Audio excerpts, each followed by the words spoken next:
T-Man 978 Chill Review. Hello everyone, T-Man 978. Welcome to another Rapid Chill Review.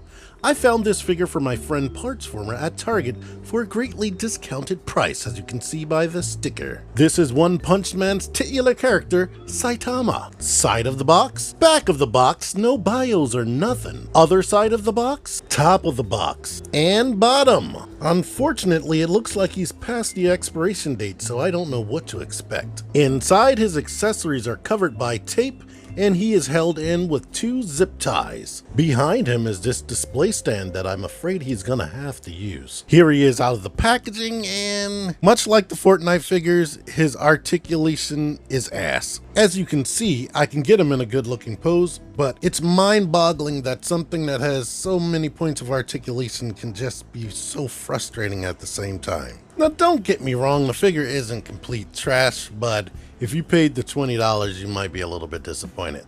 $6? Yeah, this thing is definitely worth $6. He's using all the $6 that Matt paid for it. Before I get into the articulation, the paint is kinda all over the place. It's thick in some places and thin in others. Like this bicep right here, it is just caped on, and it's not the same color as the shoulder.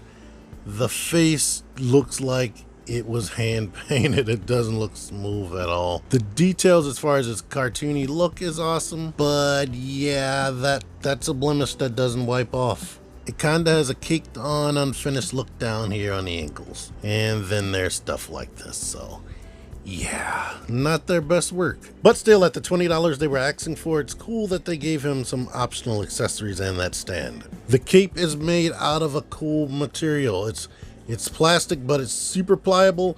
I wish it had like a bendy wire in there or something.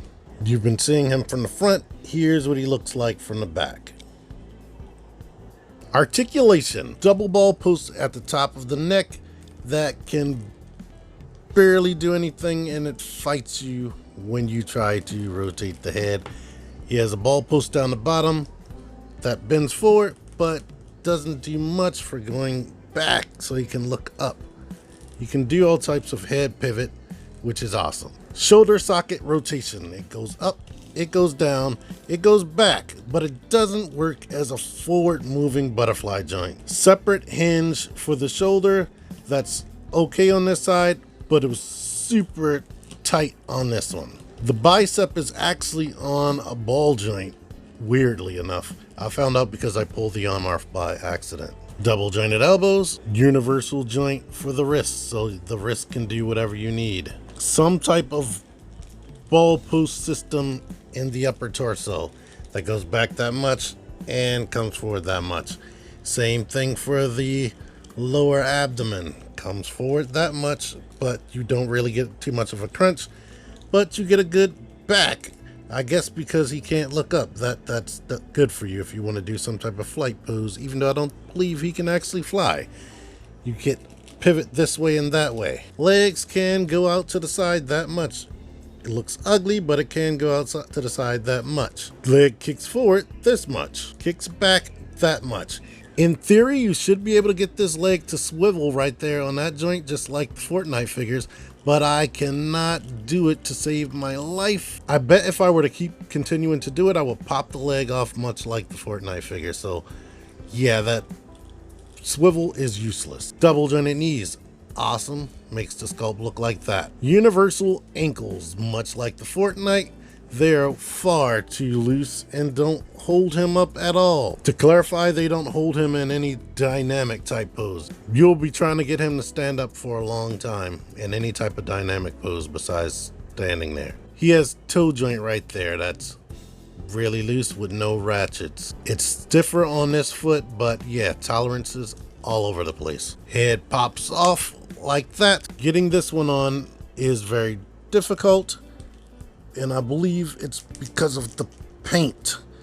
Once you get it on there, trying to get him to swivel the head is difficult, and it's really scary.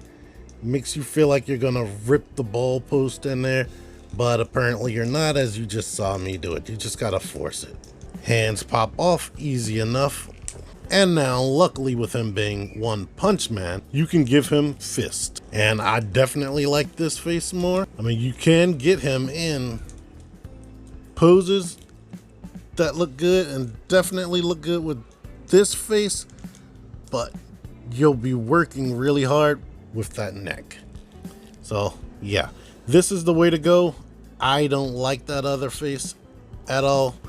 This makes him at least look better. While you're looking at this doofy face while you're trying to fight with this articulation, it doesn't give you the good feels. But with this face and these fists, he looks a lot more dynamic. So I guess this is the way to go. And it makes me feel good about the figure at least a little bit with this face and these fists, like I keep saying. It's worth noting that he only has a peg hole in his right foot for some reason. Unfortunately for 6-inch figure lovers, McFarlane Toys are doing 7-inch figures. So if you were hoping for that dream encounter with Goku and Saitama, you can do it. It's your toy, but it just don't look right to me. So end of the day, I've spent $20 on worse figures, so this one isn't that horrible.